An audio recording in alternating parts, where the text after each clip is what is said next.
Ici Paul-André Durocher, archevêque de Gatineau et administrateur apostolique de Mont-Laurier. Encore une fois, en ce dimanche 29 mars, je viens auprès de vous pour partager un peu quelques réflexions sur les paroles de la Bible qui nous sont proposées aujourd'hui dans la liturgie et pour voir comment ces textes-là peuvent peut-être illuminer ce que nous vivons dans le contexte de cette pandémie. Avant de me lancer dans la réflexion sur les textes, j'aimerais dire un mot à propos du troisième, quatrième et cinquième dimanche du carême. Aujourd'hui, c'est le cinquième dimanche du carême. Dans le cheminement de ceux qui se préparent à devenir chrétiens par les sacrements d'initiation chrétienne, le baptême, la confirmation et l'Eucharistie, qui normalement, pour les adultes, est célébré à Pâques. Cette année, nous ne pourrons pas faire ça, mais normalement, ceux et celles qui se préparent à ces sacrements d'initiation chrétienne, durant le troisième, quatrième et cinquième dimanche dans leur paroisse, ils auraient vécu à la messe des moments de prière particulière qu'on appelle les scrutins. Et chacun de ces dimanches-là est centré sur un thème particulier. Je ne sais pas si vous le savez, mais dans la liturgie catholique, les lectures du dimanche sont sur un cycle de 3 ans. L'année A, l'année B, l'année C, et on recommence ensuite l'année A, l'année B, l'année C. Mais lorsqu'on célèbre ces temps de prière particulière avec les catéchumènes, ceux qui se préparent à être initiés, nous prenons toujours les lectures de l'année A, les lectures de cette année. Nous sommes dans l'année A, ça tombe comme ça. Le troisième dimanche du carême, c'est l'évangile de la Samaritaine, c'est le thème de Jésus comme source d'eau vive. Le quatrième dimanche du carême, c'est la lecture de la guérison de l'aveugle-né, donc le thème de Jésus comme lumière du monde. Et le cinquième dimanche, que nous célébrons aujourd'hui, nous prenons le thème de Jésus, résurrection et vie. Et l'évangile va être l'extrait de l'évangile au chapitre 11 de l'évangile de Jean, où nous voyons Jésus ramener Lazare à la vie. Donc, je veux juste établir le contexte parce que ces textes-là sont aussi des textes qui nous aident à comprendre le sens de notre vie de baptisé, de confirmé et le sens de l'Eucharistie. Ce sont des textes, on pourrait dire, essentiels pour comprendre qui est Jésus et ce qu'il nous offre en tant que Seigneur et frère, grand frère, on pourrait dire, dans la foi. La première lecture, donc allons-y avec la première lecture d'aujourd'hui, c'est du prophète Ézéchiel, le chapitre 37, versets 12 à 14. Le prophète Ézéchiel, je vous le rappelle, il a vécu au temps de l'exil. Donc cette période tragique, dramatique, à peu près 600 ans avant la venue de Jésus, 600 ans avant, lorsque les Babyloniens ont envahi la Judée, ont détruit Jérusalem, ont détruit le temple et ont déporté la population, de sorte que la population s'est retrouvée sans terre, sans roi, sans temple, sans prêtrise, sans culte. C'était comme une immense pauvreté que le peuple a vécue pendant 50 à 60 ans. Au bout de ce temps-là, les Babyloniens ont été renversés, ce sont les Perses qui ont conquis, les Perses ont permis aux descendants des Juifs de retourner à Jérusalem et ils ont rebâti un deuxième temple, mais ça c'est une autre histoire. Mais Ézéchiel, dans le milieu de cette période noire et sombre, il lance un message d'espérance. Il dit, « Ainsi parle le Seigneur Dieu. Je vais ouvrir vos tombeaux et je vous en ferai remonter au mon peuple et je vous ramènerai sur la terre d'Israël. » Il faut comprendre ici, à l'époque, 6 siècles avant Jésus-Christ, les Juifs ne croyaient pas à une résurrection des morts. Ils croyaient à peine à une vie au-delà de la mort. C'est comme si pour eux, après la mort, les gens devenaient comme des ombres. Ils appelaient ça le séjour des morts, le Sheol, mais il n'y avait pas de relation ni avec Dieu, ni avec les autres. C'était comme une ombre de ce qu'on avait été. Vraiment pas une vie. Mais ici, Ézéchiel se sert de l'idée du tombeau comme d'un symbole puissant. Il dit, vous êtes pris dans un tombeau présentement. Cette expérience que vous vivez de l'exil est pour vous comme un tombeau. Je promets, je vais ouvrir vos tombeaux et je vous en ferai remonter, ô mon peuple, et je vous ramènerai sur la terre d'Israël. Évidemment, là, il explique le sens du symbole. Je vais vous ramener sur la terre d'Israël. Ce qui arriverait éventuellement, le prophète avait raison. Vous saurez que je suis le Seigneur quand j'ouvrirai vos tombeaux et vous en ferai remonter au mon peuple. Et je mettrai en vous mon esprit et vous vivrez. Un esprit de courage, un esprit d'espérance, un esprit de persévérance, et vous vivrez. Je vous donnerai le repos sur votre terre. Vous pourrez retourner sur votre terre et vous vivrez paisiblement, il dit. Alors, vous saurez que je suis le Seigneur. J'ai parlé et je le ferai. Ce texte peut nous parler à nous, dans ce que nous vivons, cette période d'isolement, cette période de perte de beaucoup d'aspects de nos vies. Nous vivons comme une expérience d'exil. Nous sentons comme si nous sommes enfermés dans des tombeaux. Et cette parole du prophète est une parole d'espérance qui dit Dieu ne nous laissera pas là. Dieu éventuellement nous en sortirons, il sera avec nous et il nous fera revivre. Donc ne croyons pas que ce que nous vivons, c'est le dernier mot, c'est la fin de l'histoire. Comme le prophète essayait de donner une parole d'espérance, ouvrons-nous à cette espérance-là. Mais l'espérance que nous assure Jésus est encore plus profonde. Et c'est ça ce que les prochains textes vont nous dire. Passons à la deuxième lecture, qui est de la lettre de Saint Paul aux Romains, écrite plusieurs décennies après la résurrection de Jésus. Ici, il faut comprendre que Paul, lui, a fait l'expérience du Christ ressuscité. Sur le chemin de Damas, c'est le Christ ressuscité qu'il a rencontré. Et il a fait l'expérience du don de l'Esprit de Jésus en lui. Et ça change tout pour lui, ça change tout. Alors, il écrit, « Mes frères, mes sœurs, ceux qui sont sous l'emprise de la chair ne peuvent pas plaire à Dieu. Or, vous n'êtes pas sous l'emprise de la chair, mais sous celle de l'Esprit. » Comprenons bien là, ce que Saint Paul veut dire. Le mot « chair » pour lui, ça représente l'être humain en autant qu'il est replié sur lui-même, qu'il est faible, qu'il est pécheur, qu'il ne s'ouvre pas à Dieu, puis il ne s'ouvre pas aux autres. Il reste centré simplement sur lui-même. Et il dit, si vous êtes dans la chair comme ça, si vous êtes dans cette faiblesse, dans cette attitude-là, alors vous ne pouvez pas plaire à Dieu. Mais vous n'êtes pas, il dit, sous l'emprise de la chair. Vous êtes sous l'emprise de l'Esprit. Et l'Esprit nous ouvre à Dieu, l'Esprit nous ouvre aux autres. C'est un esprit qui nous met en lien avec Dieu et avec les autres. Puisque l'Esprit de Dieu habite en vous. C'est ça ce que le baptême et la confirmation et l'Eucharistie veulent faire en nous. Ces sacrements veulent nous lier, nous ouvrir à l'Esprit de Dieu qui habite en nous. Et il faut croire que cet esprit nous relie à Dieu d'une façon mystérieuse, mais qui peut nous donner une espérance que rien ne peut détruire. Saint Paul ailleurs va dire, rien ne pourra nous séparer de l'amour de Dieu en Jésus-Christ, même pas la mort. Alors, tenons ces paroles fortement. C'est une espérance plus grande que l'espérance qu'Ézéchiel promettait, parce que cet esprit, il est avec nous ici et maintenant. Paul continue, « Si le Christ est en vous, le corps, il est vrai, reste marqué par la mort à cause du péché. Nous sommes destinés à la mort physique, mais l'esprit vous fait vivre puisque vous êtes devenus des justes. » Il y a une vie plus profonde. C'est comme si Paul est en train de dire, il y a une vie biologique, mais une vie spirituelle qui est plus profonde et plus importante, plus essentielle et plus forte.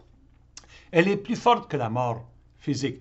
De sorte que, oui, c'est vrai, on va mourir physiquement, mais une vie spirituelle qui, elle, si on est en Jésus, va continuer. Et il dit cette phrase que je trouve absolument remarquable, « Si l'esprit de celui qui a ressuscité Jésus d'entre les morts habite en vous, si l'Esprit, celui qui a ressuscité Jésus d'entre les morts, c'est Dieu. Donc si l'Esprit de Dieu, qui a ressuscité Jésus d'entre les morts, est en vous, et il l'est, alors Dieu qui a ressuscité Jésus d'entre les morts, il donnera aussi la vie à vos corps mortels par son Esprit qui habite en vous. En d'autres mots, la puissance de la résurrection de Jésus nous habite, car c'est l'Esprit. Et cette puissance de la résurrection de Jésus, elle nous accompagne et elle nous portera au-delà de la mort. Bon, passons à l'évangile de Jean maintenant. Et l'évangile de Jean, il est très long. Je vais lire des extraits parce que je n'ai pas le temps d'entrer dans tous les détails. Mais allons-y. Alors, c'est au début du chapitre 11. Jésus, il sait que sa vie est menacée à Jérusalem, donc il s'est éloigné de Jérusalem. Il est de l'autre côté du Jourdain à ce moment-ci.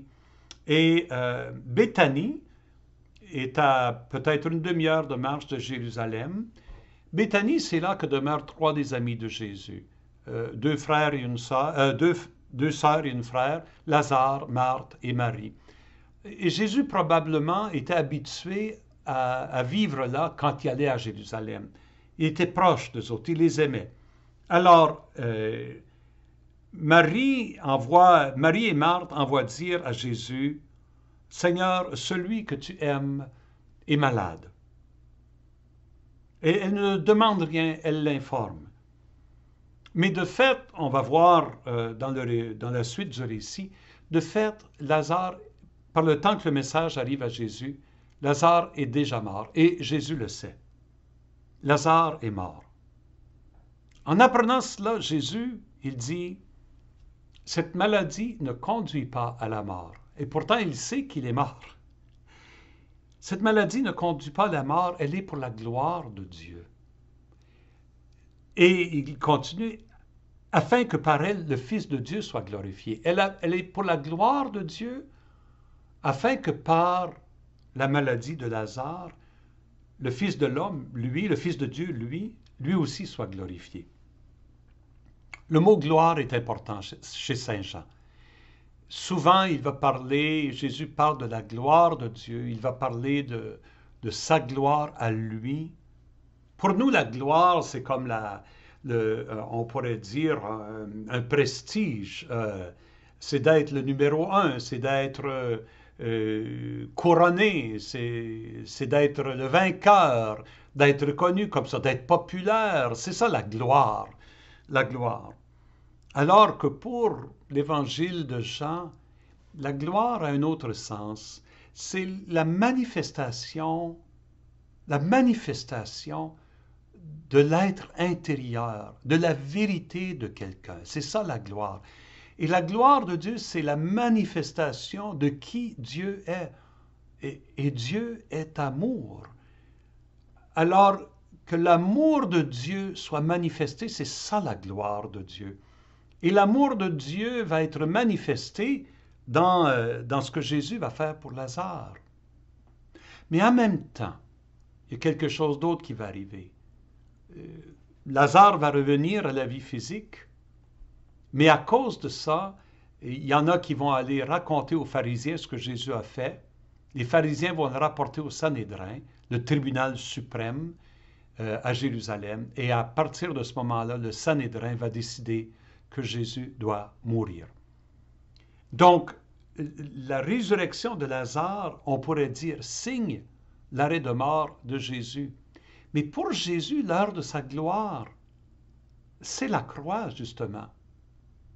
C'est paradoxal pour nous, c'est comme renversé.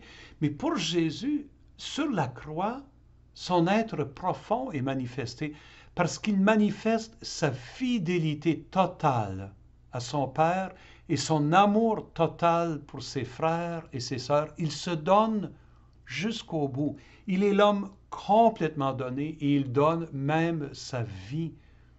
Et c'est pour ça que dans l'évangile de Jean, Jésus est glorifié sur la croix parce que son être intérieur est manifesté d'une façon euh, indescriptible, qui ne pourra pas être répété. Quand nous voyons Jésus sur la croix, ceux qui le voient avec les yeux de la foi savent qu'ils sont en train de contempler l'amour de Dieu pour le monde entier, pour chacun, chacune de nous. C'est ça la gloire de Jésus. Continuons.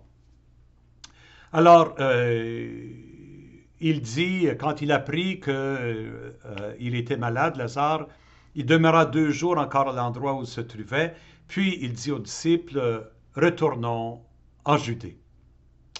Bon, là, vous lirez les prochains mots. Les disciples ne veulent pas retourner en Judée parce qu'ils ont peur que Jésus va se faire tuer. Et Jean dit, Jésus répond, non, c'est pour la vie qu'on y va. Bon, il y a une mésentente entre les apôtres et Jésus, mais Jésus y va et finalement les apôtres vont avec lui. Alors, Jésus trouve Lazare en arrivant à Béthanie. Jésus trouve Lazare au tombeau depuis 4 jours déjà. Lorsque Marthe apprit l'arrivée de Jésus, elle partit à sa rencontre, tandis que Marie restait assise à la maison. Dans l'évangile de Luc, on a une scène où Jésus visite Marie et Marthe, puis Marthe est occupée à faire toutes sortes de choses, à préparer la table, et Marie, elle est assise, elle écoute Jésus. On dirait que c'est les 2 personnalités de ces 2 sœurs, on le voit encore ici. Marie reste assise à contempler ce qui se passe, à pleurer son frère, alors que Marthe, elle court vers Jésus. Et là, il y a un dialogue vraiment important. Marthe dit à Jésus, « Seigneur, si tu avais été ici, mon frère ne serait pas mort. » Marthe sait que Jésus a guéri des malades. Peut-être il aurait pu faire quelque chose alors que Lazare était malade. Mais elle continue, « Mais maintenant encore, je le sais, tout ce que tu demanderas à Dieu, Dieu te l'accordera. » Elle ne sait pas ce que Jésus peut faire dans cette situation, mais elle dit, « Je sais que Dieu va faire ce que tu veux parce que tu es si proche de Dieu. » Jésus lui répond, « Ton frère ressuscitera. » C'est une phrase de consolation que probablement les Juifs à l'époque partageaient beaucoup entre eux parce qu'à ce moment-là, contrairement à l'époque d'Ézéchiel, rendu à peu près au 1er siècle avant Jésus, la croyance chez les Juifs en une résurrection ultime des morts avait commencé à gagner en popularité. Certainement, les pharisiens croyaient en la résurrection des morts, une résurrection, on disait, au dernier jour, au jour de Dieu. Un jour viendrait où Dieu transformerait ce monde et les morts ressusciteraient. Et c'est une attente du peuple que tous nous allons ressusciter. Alors, c'est un mot de consolation que les Juifs auraient partagé entre eux devant la mort de quelqu'un. Ton frère ressuscitera. Marthe reprend, oui, je sais qu'il ressuscitera à la résurrection au dernier jour. Mais Jésus va plus loin. Jésus, il dit ces mots extraordinaires. Moi, je suis la résurrection et la vie. Je crois qu'à la fin des temps, les gens vont ressusciter. Jésus dit oui, la résurrection, c'est moi. En autre mot, il est en train de dire que la puissance de l'œuvre de Dieu à la fin des temps, lorsqu'il ressuscitera et transformera le monde entier, il dit, elle est déjà en lui, cette puissance-là. Il est la résurrection. Et de fait, c'est à travers de lui que les gens pourront ressusciter. Que notre vie future, elle est liée à lui. Et il continue. Celui qui croit en moi, même s'il meurt, vivra. Donc, il est en train de dire, si on croit en lui, même si la mort physique arrive, elle arrivera pour chacune de nous, nous vivrons au-delà de la mort physique. Et il va plus loin, il dit, et quiconque vit et croit en moi ne mourra jamais. Ici, il parle d'une autre mort. Il ne parle pas de la mort physique, mais de la mort spirituelle. Cette vie spirituelle dont saint Paul parlait dans la 2e lecture, cette vie profonde qui est tellement puissante en nous Elle nous porte au-delà de la mort. Et si nous vivons et si nous croyons en Jésus, cette vie-là, elle est déjà commencée en nous. La vie éternelle est déjà là en nous. Et elle nous porte au-delà de la mort. Et Jésus regarde Marthe et dit, crois-tu cela? Et elle répond en faisant une belle profession de foi. Oui, Seigneur, je le crois. Tu es le Christ, le Fils de Dieu. Tu es celui qui vient dans le monde. Tu es celui qui a été envoyé par le Père pour faire cela. Une profession de foi remarquable. Bon, maintenant, elle appelle Marie. Marie vient aussi. Donc là, elle arrive à Jésus.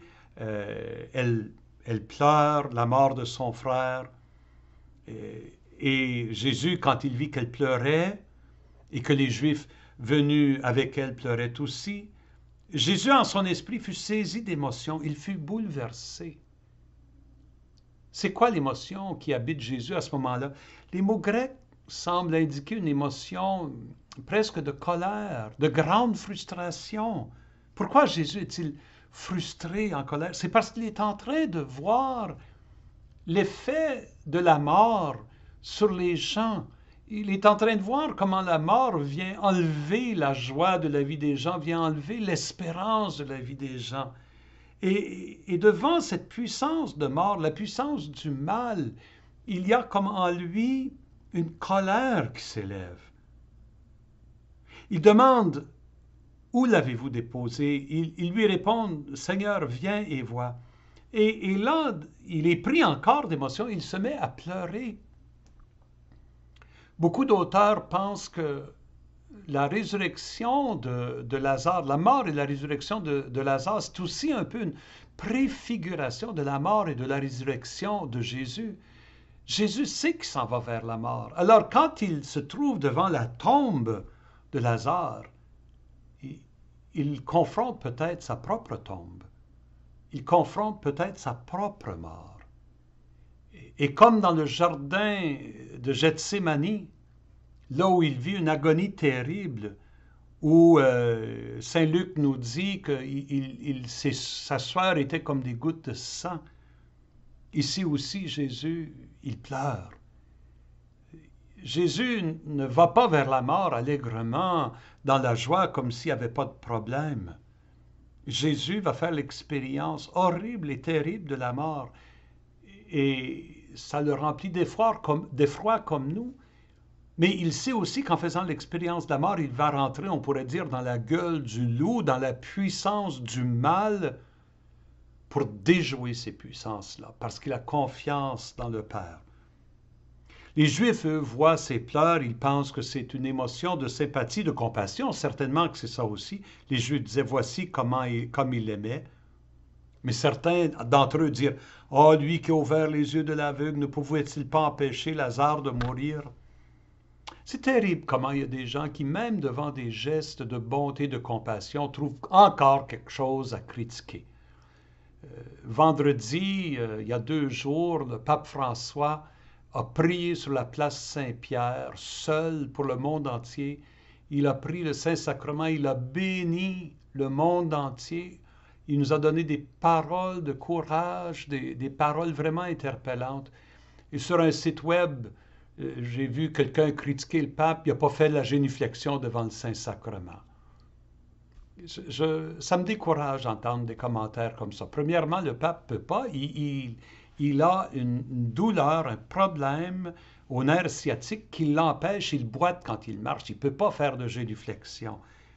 Mais de critiquer le pape pour ça, alors qu'il est en train de faire un geste de bonté, c'est un peu comme les gens qui ont critiqué Jésus. Il y en a toujours comme ça dans le monde. Je me dis, il faut prier pour ces gens-là, afin qu'ils puissent s'ouvrir à ce qu'il y a de beau et de bon, et arrêter de regarder ce qu'il y a de mal et de négatif. Nous-mêmes, il faut être attentif de ne pas sombrer dans cette attitude-là, surtout dans ce que nous vivons. Apprenons à continuer de voir ce qu'il y a de bon, de bien, ce que les gens font, plutôt que de toujours critiquer, de toujours voir le négatif.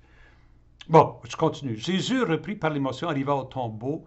C'était une grotte fermée par la pierre. Jésus dit, « Enlevez la pierre. » Marthe, la sœur du défunt, lui dit, Seigneur, il sent déjà, c'est le 4e jour qu'il est là, le corps est en train de décomposer.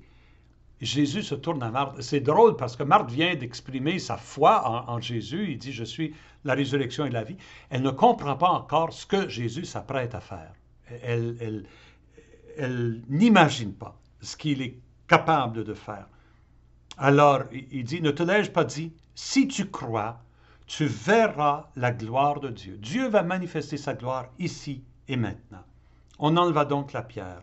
Et alors Jésus leva les yeux au ciel et il dit, Père, je te rends grâce parce que tu m'as exaucé.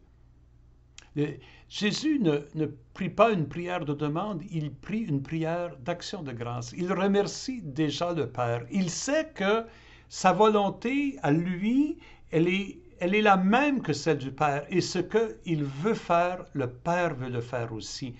Il est tellement certain de sa relation avec le Père que déjà il rend grâce que sa prière est exaucée.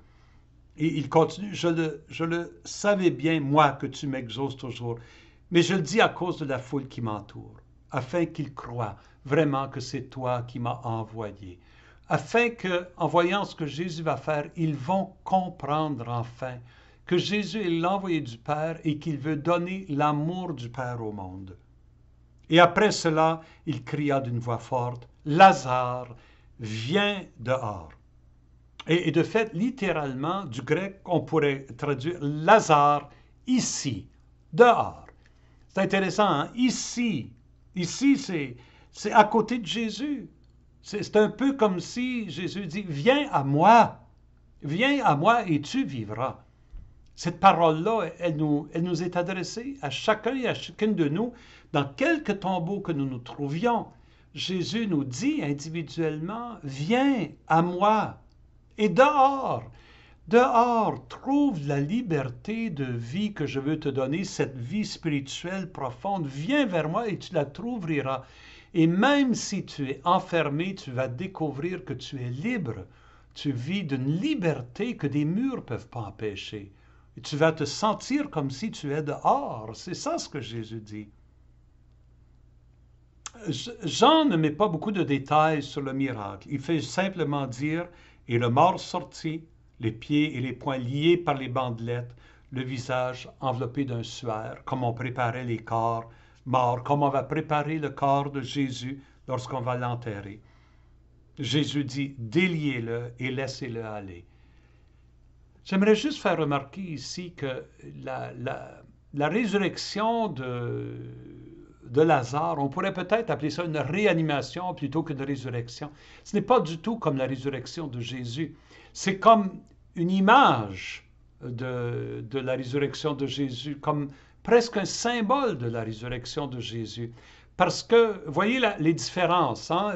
Quand on arrive à la tombe, il faut enlever la pierre, tandis que Jésus, quand les femmes vont arriver au tombeau le dimanche matin de Pâques, la pierre est déjà enlevée par une puissance qu'elles ne connaissent pas. Ici, il faut délier, il faut enlever les linges à Lazare. Jésus, lui, quand ils vont arriver au tombeau, les linges sont déjà enlevés.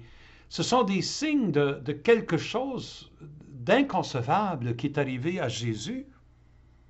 Et en plus, Jésus ne sera plus lié par les contraintes de la vie physique dans la puissance de sa résurrection. Tandis que Lazare, lui, il est réanimé, il est encore vulnérable. Il deviendra malade ou il vieillira ou il aura un accident, mais c'est certain que Lazare mourra. Jésus, lui, il est ressuscité pour l'éternité. Son corps ne connaît plus les limites de ce monde. Alors la résurrection de Jésus est une transformation profonde de son être.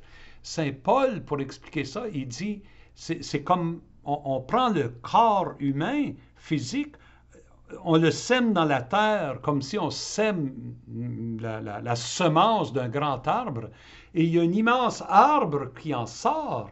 Le corps ressuscité, il est aussi différent du corps physique que l'arbre est différent de la semence. Et pourtant, c'est la semence qui est transformée pour devenir cet arbre. Nos corps seront transformés dans la résurrection pour être comme les corps de Jésus. L'Évangile conclut d'aujourd'hui, Marie avait donc vu ce que Jésus avait fait. Beaucoup de Juifs qui étaient venus auprès de Marie et avaient vu ce que Jésus avait fait, crurent en lui. De sorte que c'est vrai que ce moment où Dieu manifeste sa gloire devient un moment pour beaucoup de croire en Jésus, de voir en Jésus l'envoyé, le Fils du Père. D'autres, par contre, vous lirez le reste du chapitre, d'autres, comme je l'ai dit tout à l'heure, vont aller au Sanhédrin puis avertir le Sanhédrin. Le Sanhédrin va décider de la mort de Jésus, de sorte que la résurrection de Lazare, qui est le dernier des 7 grands miracles que Jésus fait dans l'Évangile de Jean, est le plus grand des miracles, on pourrait dire il conclut la première partie de l'Évangile de Jean, le livre des signes qu'on appelle, et maintenant on va s'ouvrir la deuxième partie qui est le livre de la gloire, qui raconte la passion et la résurrection de Jésus. En finissant, j'aimerais juste dire un mot à propos de cette vie spirituelle que Jésus veut nous donner ici maintenant, la vie éternelle. Et j'ai été beaucoup touché par les paroles du pape François vendredi. Dans son homélie, il a parlé à propos de l'effet de ce que nous vivons, de cette maladie. Je pense que ces mots-là, il faut les écouter, même si ce sont des mots qui peut-être dérangent, je pense qu'ils sont vrais. Il dit, cette maladie, une vraie tempête, démasque notre vulnérabilité et révèle ces sécurités fausses et superflues avec lesquelles nous avons construit nos agendas, nos projets, nos habitudes et nos priorités. Il est en train de dire que nous avions des sécurités qui étaient de fait de fausses sécurités et des sécurités superficielles. On est en train de les perdre, nos agendas tombent à l'eau, nos projets tombent à l'eau, nos habitudes, nos priorités, tout tombe à l'eau. Cette maladie, cette pandémie nous démontre comment nous avons laissé endormi et abandonner ce qui alimente, soutient et donne force à notre vie ainsi qu'à notre communauté. Il est en train de dire, si on a de la difficulté à vivre l'épreuve présentement, c'est que nous n'étions pas en train de nourrir assez notre vie et notre communauté. La tempête de cette maladie révèle toutes les intentions d'emballer et d'oublier ce qui a nourri l'âme de nos peuples.